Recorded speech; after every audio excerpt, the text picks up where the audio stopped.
하나님 말씀 보겠습니다. 야고보서 5장입니다. 야고보서 5장 7절에서 11절입니다. 야고보서 5장 7절에서 11절.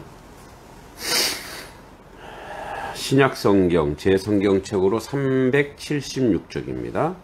제가 한번 읽어보겠습니다.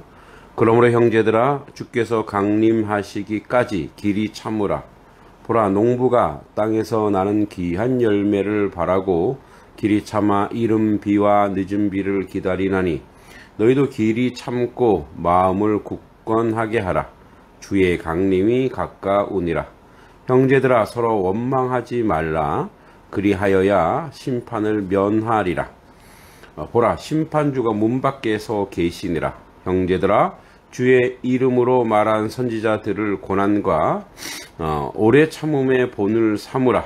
보라, 인내하는 자를 우리가 복되다 하나니, 너희가 욥의 인내를 들었고 주께서 주신 결말을 보았거니와, 주는 가장 자비하시고 긍휼히 여기시는 이시니라. 아멘. 짧은 시간이기 때문에 야고보서 전체를 개관하진 않고 짧게 보면, 야고보서는 제자 야고보가 아니고 주의 형제, 그러니까 예수님의 동생 야고보의 저작입니다.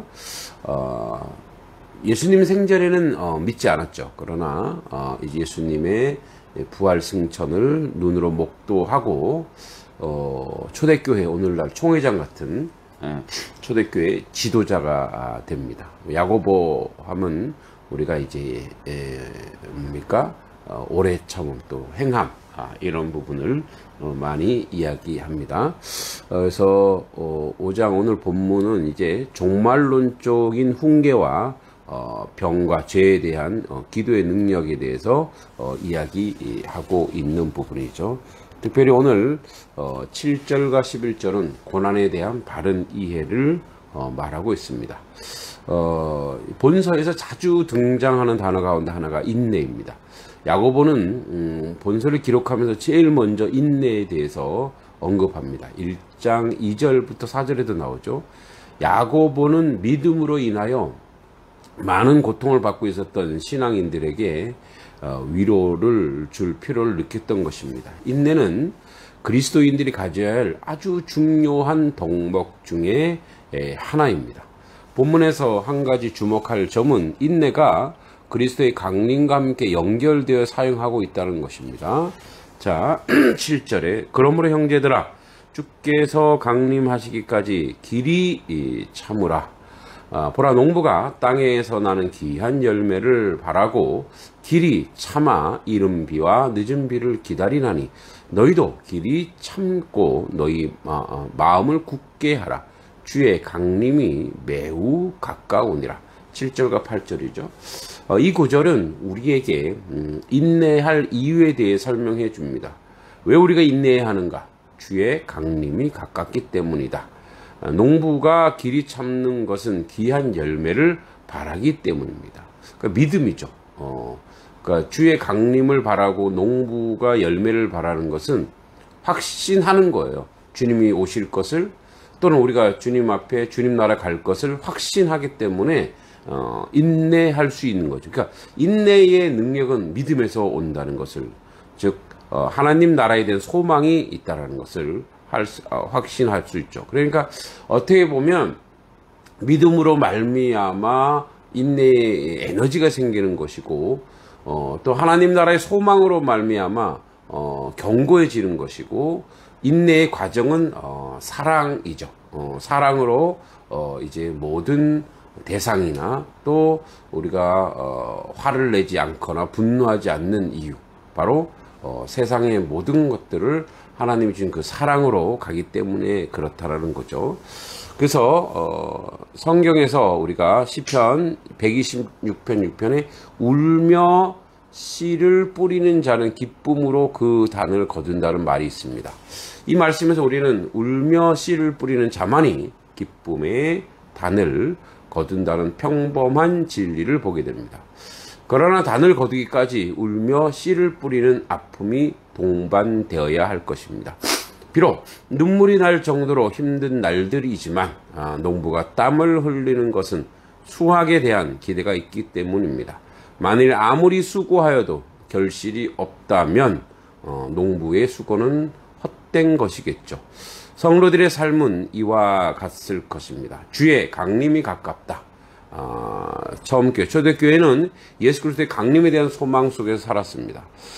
신약성경 260장 가운데 재림에 대해 언급한 것이 318여회나 됩니다. 예수 그리스도의 다시 오심은 모든 성도의 소망입니다. 따라서 성도들은 마음을 굳게 하고 주의 강림을 기다려야 합니다. 마음을 굳게 하라는 헬라어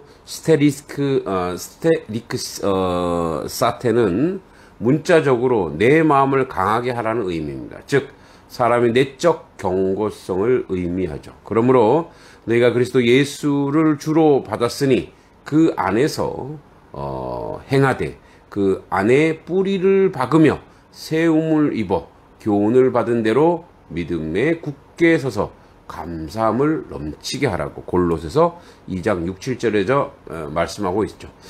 예수 그리스도 안에 깊이 그리고 견고히 뿌리 내려야 합니다. 그래야 인내가 강해지는 것이고 상황에 따라 바뀌는 것이 아니라 믿음에 굳게 서서 교훈을 받은 대로 행하는 것입니다.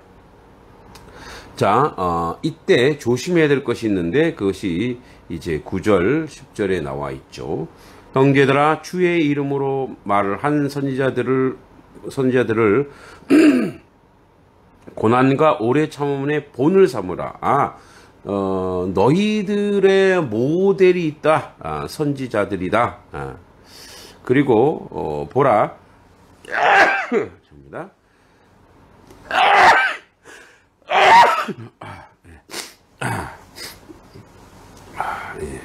교육관 기온이 조금 낮아져서 죄송합니다.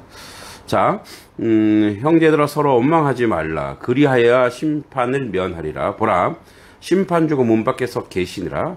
형제들아, 주의 이름으로 말한 선지자들이 고난과 오래 참을 본을 삼으라. 보라, 인내하는 자를 우리가 복되다 하나니 너희가 욥의 인내를 들었고 주께 주신 결말을 보았거니와 주는 가장 자비하시고 긍휼히 여기시는 이시니라. 그래서 원망은 서로 이제 9절에 원망하지 말라 그랬죠. 부정적인 비판을 말합니다. 참다 못해 자신이 처한 어려움을 이유를 다른 사람에게 전가시키는 것입니다. 그러니까 원망은 뭐랄까요, 자신의 죄를 전가할 대상을 찾는 거예요. 그러니까 그 자체가 죄고 그 자체 죄가 죄로 전이 되는 거죠. 원망이라고 하는 것은, 분노와 원망은. 그래서 누가 그랬습니까? 이제 사탄이 이 누구에게 하와를 유혹하고 났을 때 가장 먼저 그들이 죄가 들어왔을 때 한 것이 바로 원망하고 비교하는 거죠.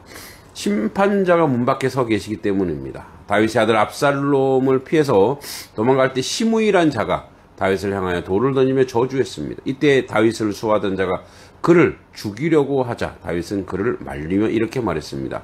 만일 내가 잘못이 있어 조롱받으면 그것은 당연히 받아야 할 것이다. 그를 해쳐서는 안 될 것이고, 만일 내가 지금 당하는 억울함 원인이 내게 있는 것이 아니라 주께서 나를 억울함을 인하여 돌보실 것이다 라고 사무엘 하에 얘기하고 있죠. 성도가 이런 것을 배워야 된다는 겁니다. 그래서 원망하지 말아라. 이건 명령이죠. 그래서 원망이 생길 수 있어요. 왜 안 생기겠습니까? 저도 막 가정에서 화가 나면 이렇게 제일 첫 번째 타겟이 아내, 아이들. 이게 원망의 대상이 되는 거예요. 막 왜? 그러면 그 받는 사람도 아프거든요. 그래서 서로 고통스러운 거죠. 원망하지 말라는 거예요. 그래서 그래야 심판을 면하리라. 이 죄라는 거죠. 가장 왜냐하면 이 불신인 거예요. 하나님을 신뢰하지 않고 하나님 믿지 않으면 원망이 생기는 거예요. 하나님 믿고 신뢰하면 우리 안에 사랑이 생기는데, 그래서 주의 이름으로 말한 선지자들 그 욥의 인내를 봐라. 오래 참음으로 본을 삼았다. 그래서 오래 참음. 사실상 오래 참은 우리의 뭔가 내적 인내가 아니라 처음에 얘기했듯이 믿음에서 오는 거죠. 믿음, 또 소망에서 오는 겁니다.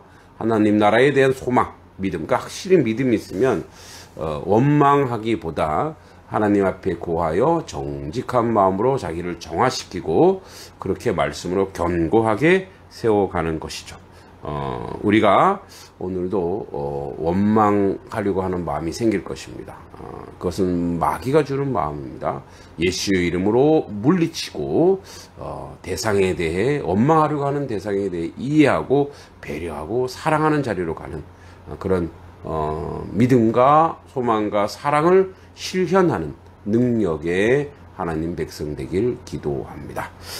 하나님 아버지, 오늘도 주의 은혜와 주의 은총 가운데 살아 하나님의 능력과 하나님의 은혜 가운데 아버지 믿음과 소망과 사랑의 그 능력과 은총 가운데 있게 해주시고 아버지 길이 참고 인내하여 견고한 하나님의 사람 되게 하시고 원망치 말고 사랑하는 하나님 백성 되게 하여 주시옵소서. 예수님의 이름으로 간절히 기도하옵나이다. 아멘.